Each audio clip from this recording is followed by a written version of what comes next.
Hello students, welcome back. So in this class, as we had discussed in the last lecture, कि हम लोग rotational motion के basics के बारे में पढ़ने वाले हैं. So अब से ये वाले लेक्चर में बच्चों, अब से आने वाले लेक्चर्स में मेरे कहने का मतलब we are going to talk about rotational motion, second part of rotational dynamics chapter from your physics part. Okay. Now before we start with rotational motion, there are certain characteristics or important points of rotational motion that we should be very much clear with. To understand that, उनको समझने के लिए हमको सबसे पहले ये देखना होगा कि ट्रांसलेशनल मोशन में क्या होता है, फिर हम देखेंगे रोटेशनल मोशन में क्या डिफरेंट होता है, and then we can start with the actual part और द कॉन्सेप्ट. ठीक है. So let us first understand what happens in translational motion. अगर ट्रांसलेशन मोशन हो रहा होगा तो क्या होगा. Okay. So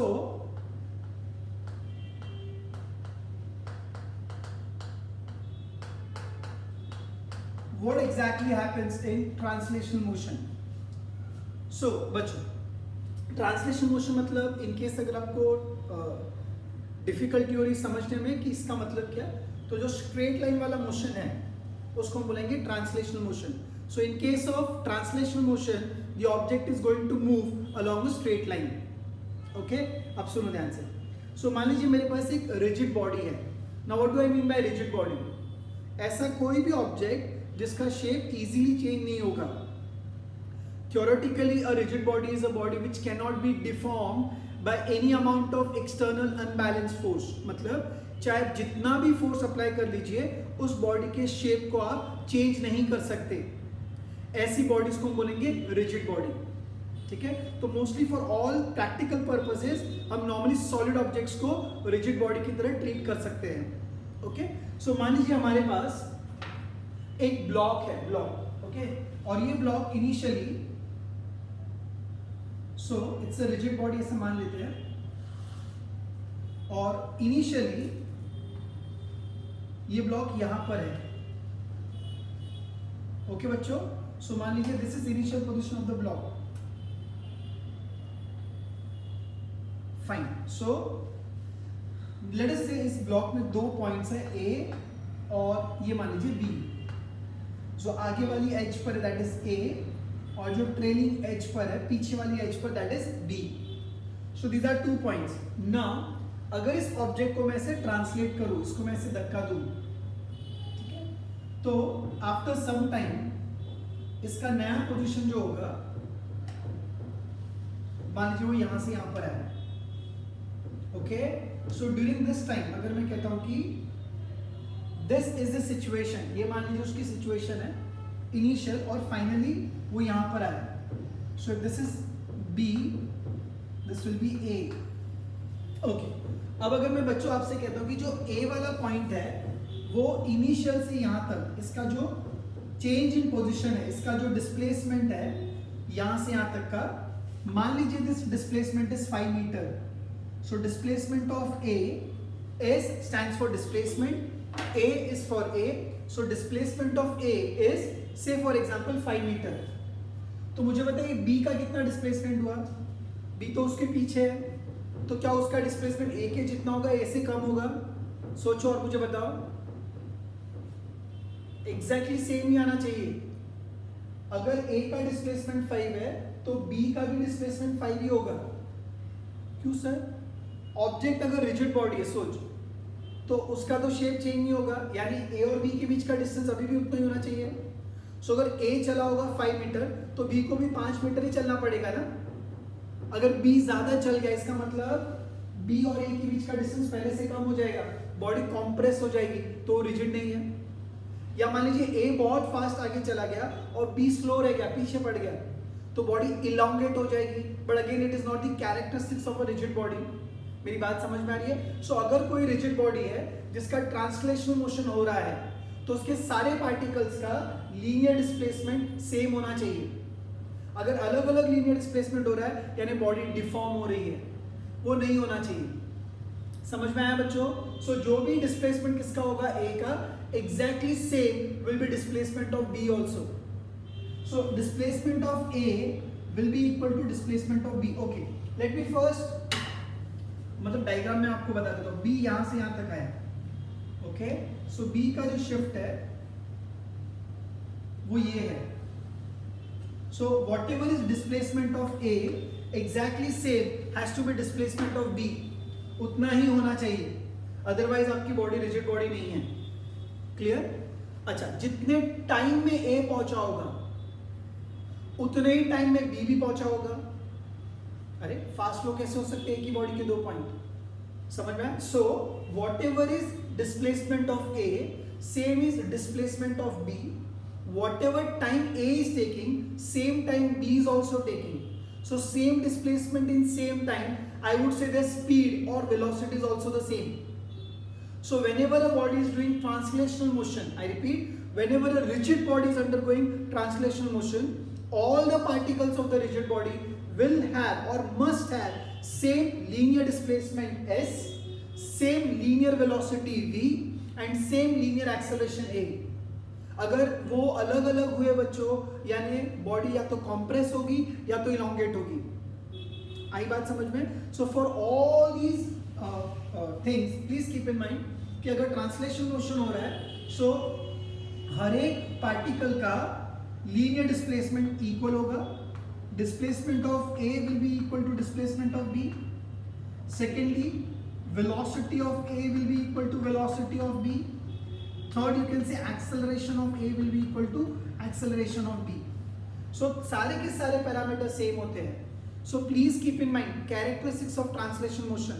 Whenever a rigid body is undergoing translation motion, all the particles of the rigid body must have same linear displacement, same linear velocity and same linear acceleration. Are we clear? आया बच्चों समझ में ये? Fine. अब ऐसा ही कुछ बच्चों rotation में हमको डिस्कस करना है. ठीक है? So on the same line, let us discuss what happens in rotational motion. So जब मैं rotational motion की भी बात कर रहा हूं बच्चों, again I am repeating कि we are going to discuss about rotational motion of rigid body.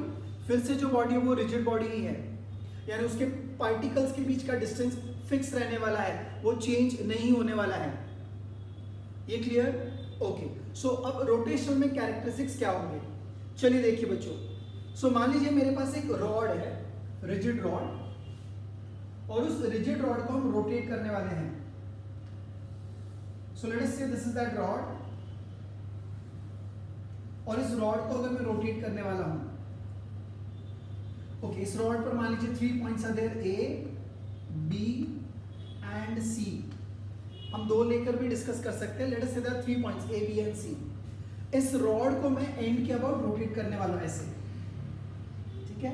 सो ये स्केल मान लीजिए वो रॉड है, इसको मैंने ऐसे पकड़ा है, और उसको एक एंड के अबाउट हम रोटेट करने वाले हैं ऐसे. Are you able to visualise this? क्या आपको ये विजुअलाइज हो रहा है? So we are going to rotate it about one of its end. ठीक है? अब जब ये रोटेशन करेगा तो क्या होगा? क्या मैं बोल सकता हूं इन सम टाइम, थोड़ी देर के बाद, दिस इज मान लीजिए initial situation at t equal to 0. Initially rod यहां पर है. थोड़ी टाइम के बाद जो रॉड का नया पोजीशन होगा वो कैसे होगा? रॉड यहां से यहां पर आ चुका होगा. This will be the new position of rod. ये रॉड की नई पोजीशन है. So in this new position of rod, चलिए, सो रॉड यहां से यहां पर आ चुकी है. सो this is new position of the rod. In this new position of rod बच्चों, जो पॉइंट ए होगा वो यहां आ चुका होगा, पॉइंट बी यहां पर होगा, और पॉइंट सी मान लीजिए यहां पर है. Is that clear? अब अगर मैं कहता हूं कि जो रॉड है, रॉड फुल रॉड, यहां से जब वो यहां है तो फुल रॉड मान लीजिए is turn by an angle theta. पूरी जो रॉड है वो टर्न हो गई bye an angle theta.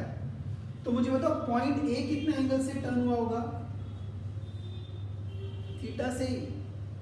Point B कितने से टर्न होगा? थीटा से ही. पॉइंट सी कितने से टर्न होगा? थीटा से ही. तभी वो सारे पार्टिकल सेम लाइन पर आने वाले हैं ना. सो अगर सी का थीटा कम होता तो सी यहां पर होता. I just try and explain that to you. मान लीजिए ए यहां पर है और बी का उतना एंगल आया नहीं, बी यहां पर है और सी का एंगल ज्यादा हो, तो आपकी रॉड कैसे दिखेगी? Your rod will be like this and like this. यानी आपकी रॉड कुछ ऐसे दिखेगी, ए, बी और सी. सो अभी आपकी रॉड का शेप सेम रहा या शेप चेंज हुआ? और अगर शेप चेंज हुआ तो मैं बोलूंगा वो डिफॉर्म हुआ, और अगर वो डिफॉर्म हो रहा है then it is no longer a rigid body. So as I told you, we are only going to discuss about rotational dynamics or rotational motion of rigid bodies. So that is the reason why, my dear students, whatever is displacement of A, same has to be displacement of B, same has to be displacement of C. So उनका angular displacement same होगा बच्चों. Any doubt here? Okay, great, thank you. So I can say displacement of A, angular displacement of A will be same as angular displacement of B. Then what? अच्छा, अब इसको ये angle turn होने के लिए मान लीजिए टाइम लगा 1 सेकेंड, ठीक है, या टाइम t लगा, तो उसका एंगुलर वेलोसिटी क्या होगा? Circular motion first lecture. Angular velocity is rate of change of angular displacement. It is d theta by dt और θ2 माइनस θ1 अपॉन टाइम. ऑलराइट, सो यहाँ पर अगर उसका डिस्प्लेसमेंट थीटा हुआ है, थीटा, और कितने टाइम में हुआ t, सो एंगुलर वेलोसिटी रफली बोल सकते हैं थीटा बाई टी. सो मुझे बताओ c को यहां से यहां जाने में कितना टाइम लगा? t. कितना एंगल उसमें बना है? थीटा. तो रॉड का angular speed theta by T. For c also the angular speed will be theta by T. For b also the angular speed will be theta by T. and for a also the angular speed will be theta by t, which implies, my dear student, that all the three particles are having same angular velocity also. So theta of a will be equal to theta of b equal to theta of c. और जितने time में rod पहुंचा उतने time में वो तीनों भी पहुंचे हैं. That is the reason why angular velocity of a will be equal to angular velocity of b will be equal to angular velocity of c. And similarly, I can say angular acceleration of A will be equal to angular acceleration of B and angular acceleration of C.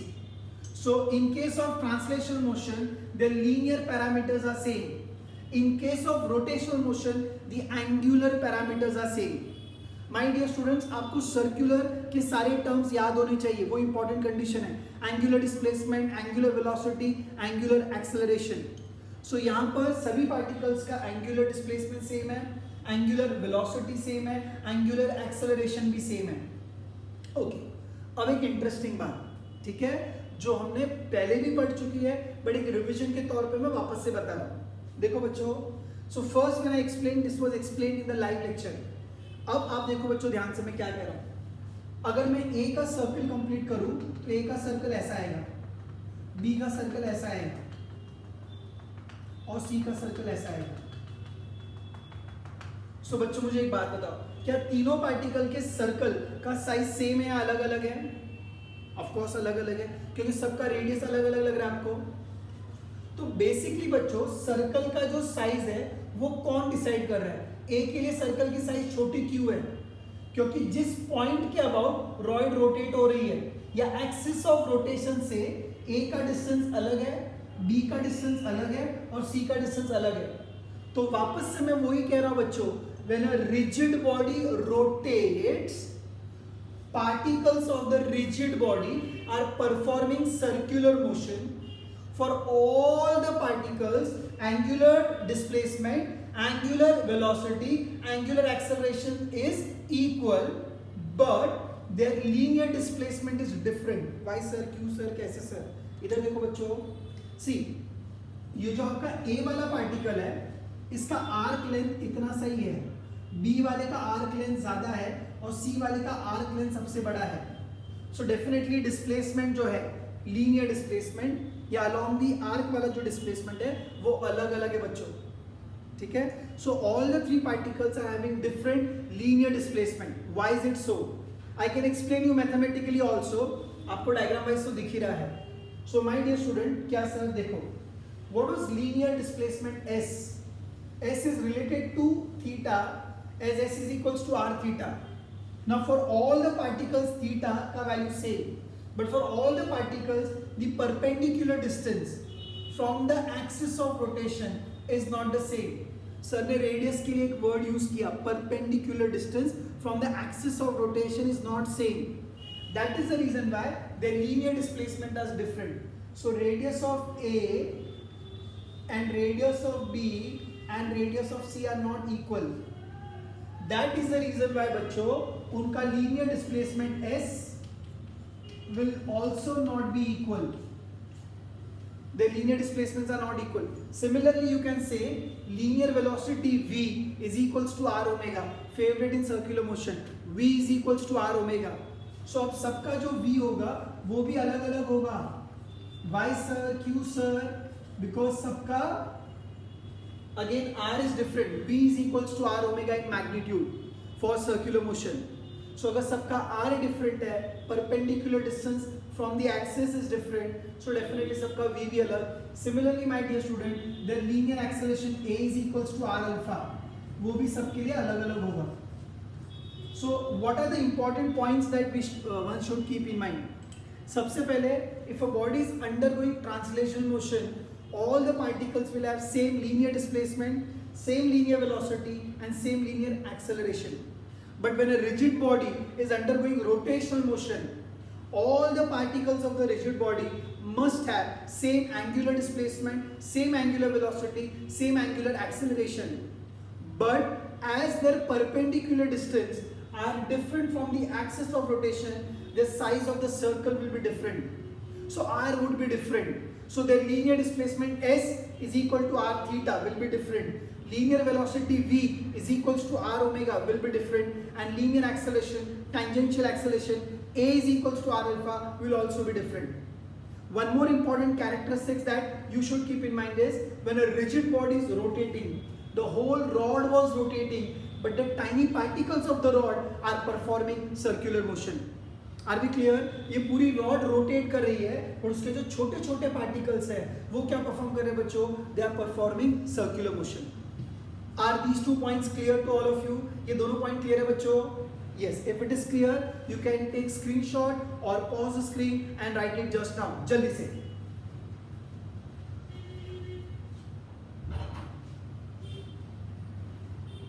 Okay, so these are very important characteristics of rotational motion.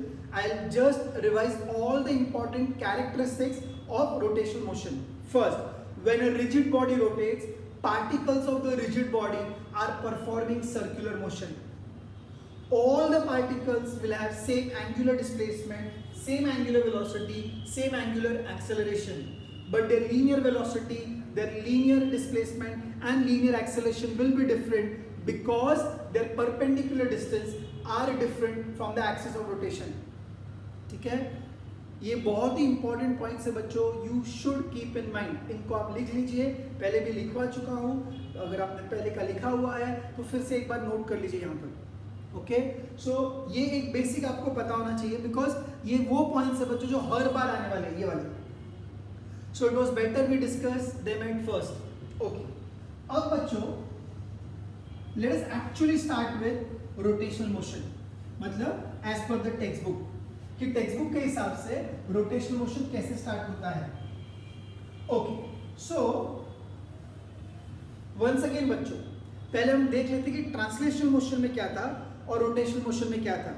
सो एक simple table के form में translational motion और rotational motion.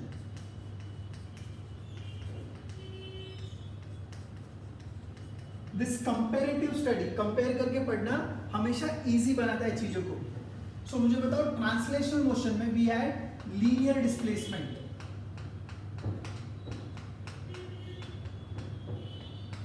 Denoted by S, और इसका rotational analogue, analogue मतलब उसके जैसा.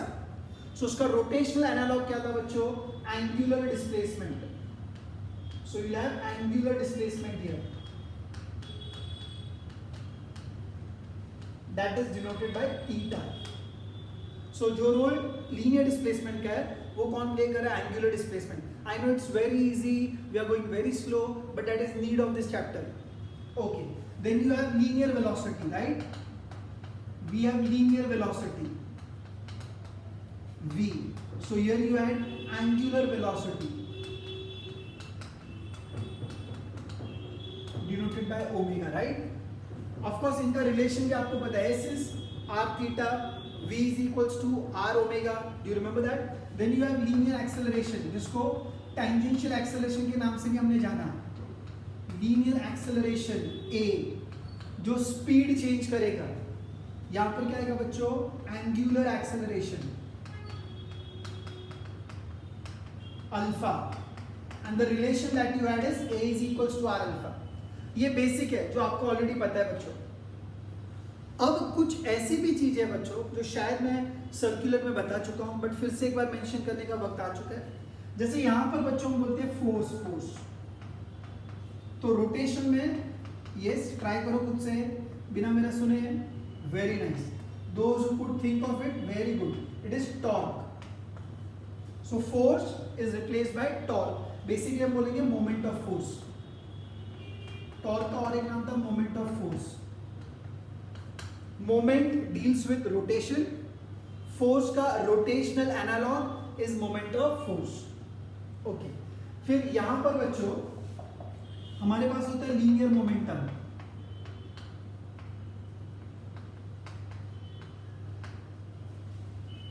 Denoted by small p, छोटा p, उसका यहां पर आपको मिलेगा एंगुलर मोमेंटम। इसका भी डायरेक्शन हमने राइट हैंड स्क्रू रूल के वक्त या राइट हैंड थंब रूल के वक्त पढ़ा था। Angular momentum denoted by capital L, and this is also known as moment of linear momentum. जैसे torque is moment of force, वैसे ही angular momentum is moment of linear momentum.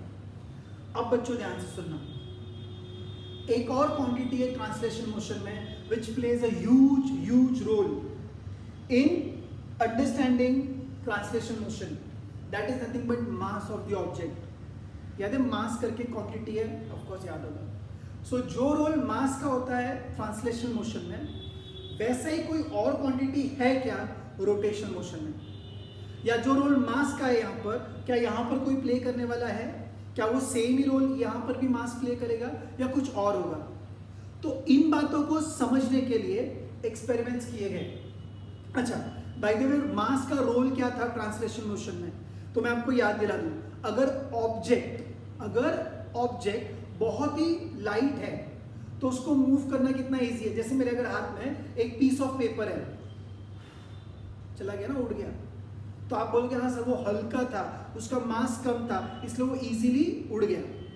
अगर मैं piece of paper रखता हूं या एक duster को रखता हूं ऐसे, अब ये नहीं जा रहा है, डेफिनेटली ना, हंसी भी आई होगी आपको, ये नहीं जा रहा है बिकॉज हम जानते हैं इसका मास ज्यादा है। आप वेट बोलते हैं, एक्चुअली इसका मास ज्यादा है।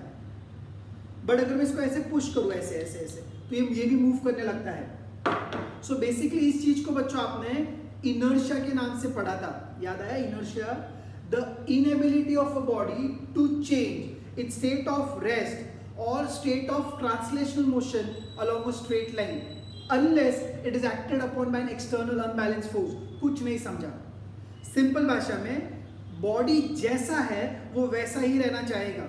If the body is at rest it will love to be at rest. If the body is moving along a straight line it will continue to move along the straight line with uniform velocity। कब तक? जब तक उस पर बाहर से force नहीं आता है, बराबर? यानी मैं ऐसा बोल सकता हूं कि बॉडी अपने आप अपने स्टेट को चेंज नहीं कर सकता है। So the inability of a body to change its state of rest और motion along a straight line on its own is the inertia। ये इनएबिलिटी को इनर्शिया बोला गया। अब इसको मेजर किसकी मदद से किया गया? तो इसको मेजर करने के लिए ट्रांसलेशन मोशन में हमने मास की हेल्प ली। हमने बोला जिसका मास ज्यादा उसको डिस्टर्ब करने के लिए ज्यादा फोर्स चाहिए, या जिसका मास ज्यादा उसकी इनर्शिया ज्यादा, ऐसा आपको पढ़ाया गया होगा, याद आ रहा है? सो कोई भी ऑब्जेक्ट को ट्रांसलेट करने के लिए, डिस्प्लेस करने के लिए कितना फोर्स लगेगा, या वो बॉडी कितना अपोज करेगा, नहीं मैं नहीं चलेगा, मैं नहीं चलेगा, मैं नहीं चलेगा, वो जो रेजिस्टेंस बॉडी देगा उसके मेजरमेंट को इनर्शिया नाम दिया गया। और उस इनर्शिया को मेजर करने के लिए we had a physical quantity called as mass. I repeat my dear student, inertia, जैसे मैं बोलूंगा हॉट कोल्ड, सो हॉट और कोल्ड कोई फिजिकल क्वांटिटी नहीं है ना। हॉट और कोल्ड प्रॉपर्टी है, उसको मेजर करने के लिए टेम्परेचर है। फास्ट स्लो, फास्ट और स्लो कोई फिजिकल क्वांटिटी नहीं है, उसको मेजर करने के लिए स्पीड है। मेरी बात समझ में आ रही है? वैसे ही माय डियर स्टूडेंट, कौन सा बॉडी कितना रेजिस्टेंस देगा, कितना अपोज करेगा, कितना वो अपने आप से स्टेट को चेंज नहीं कर पाएगा। इस प्रॉपर्टी का नाम इनर्शिया है, पर उसको मेजर करने के लिए मुझे क्या चाहिए? Mass. I hope you understood. The inability of a body to undergo change in its state of rest or state of motion on its own is inertia. How do you measure inertia? तो with the help of mass. मास ज्यादा तो inertia ज्यादा, ऐसा हम बोलते हैं। वैसा ही बच्चों इसका एक एनालॉग है, इसके जैसी एक क्वांटिटी रोटेशनल मोशन में भी है या होनी ही चाहिए। उस क्वांटिटी को भी इनर्शिया ही बोलेंगे, बट उसका नाम अगेन ये बहुत ही बेसिक बात है जिसमें कंफ्यूजन होता है, कई लोगों को होता है। So the property still remains inertia, but that physical quantity used to measure inertia in rotational motion is moment of inertia.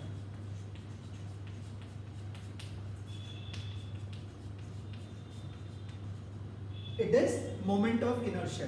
इसको I से डिनोट करते हैं, m.I भी लिख सकते हैं। बट बच्चों ये दिमाग में बिठा लो कि सर इनर्शिया तो ये क्या है? नहीं, this is also measure of inertia, this is also measure of inertia.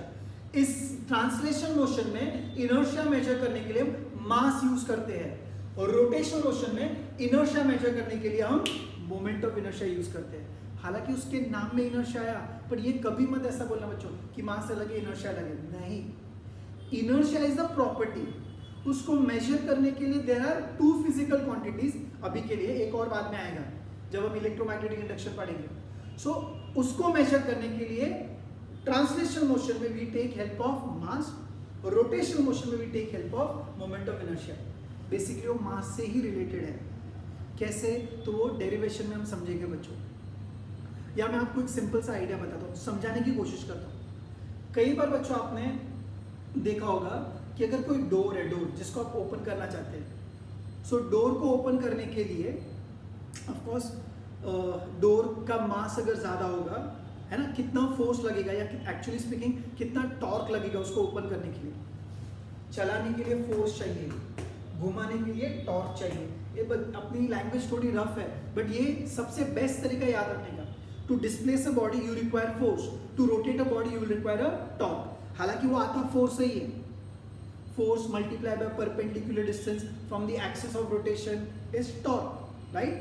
But to translate a body, अगर आपको चाहिए कि कोई बॉडी स्ट्रेट लाइन वाले मोशन में आ जाए तो आपको फोर्स अप्लाई करना पड़ता है, आपको फोर्स के बारे में सोचना पड़ता है।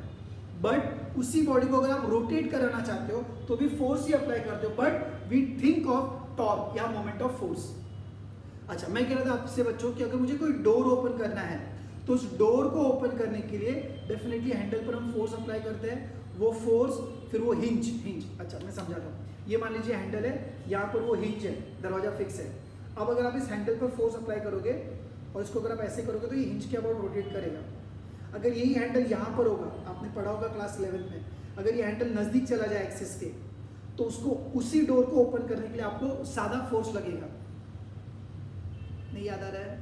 हैंडल दूर क्यों होता है? एक एंड पे अगर हिंज है तो उससे कई दूर आप हैंडल रखते हो ना।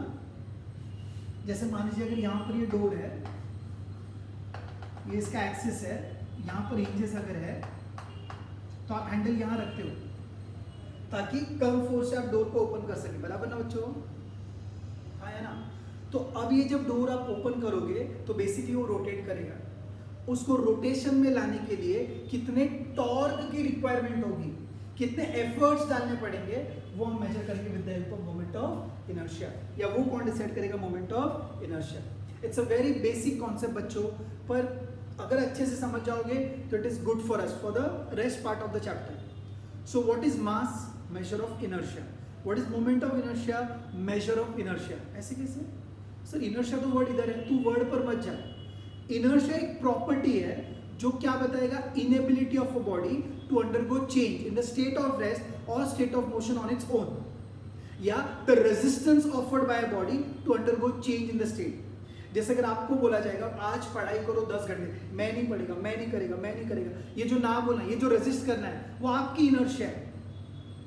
वैसे किसी भी ऑब्जेक्ट को अगर वो रेस्ट पर है और आप मूव कराना चाहोगे तो ऑब्जेक्ट बोलेगा नहीं, मैं नहीं मूव करेगा, ये वो रेजिस्ट करेगा। वो उसकी जो प्रॉपर्टी है दैट इज इनर्शिया। उसको मेजर किससे करोगे? आपको कैसे पता चलेगा कि इनर्शिया ज्यादा है कम है? तो मास की मदद से पता चलेगा ट्रांसलेशन मोशन में। आपको कैसे पता चलेगा कि इनर्शिया कम या ज्यादा है रोटेशन में? घुमाने में कितनी डिफिकल्टी आएगी, घुमाते समय वो कितना रेजिस्ट करेगा, that is measured with the help of moment of inertia. So अगर किसी ऑब्जेक्ट को चलाना है तो क्या डिफिकल्टी आएगी, कितना रेजिस्टेंस होगा, कितना अपोज करेगा, उसका मेजरमेंट इज मास। अगर किसी ऑब्जेक्ट को आपको रोटेट करना है तो कितना डिफिकल्टी आएगा, how much tough it will be to rotate the object, that is moment of inertia. So I just introduced to you what is moment of inertia. Inertia my dear student, मैं वापस ये बार बार कह रहा हूं but ये important है, लोग भूल जाते हैं। इनर्शिया कोई फिजिकल क्वांटिटी नहीं बच्चों, इनर्शिया इज द प्रॉपर्टी जिसको मेजर करने के लिए we have different physical quantities, like in translation motion it is mass, in rotational motion it is moment of inertia. Electricity magnetism में कुछ और है जिसको अभी तक पढ़ना बाकी है।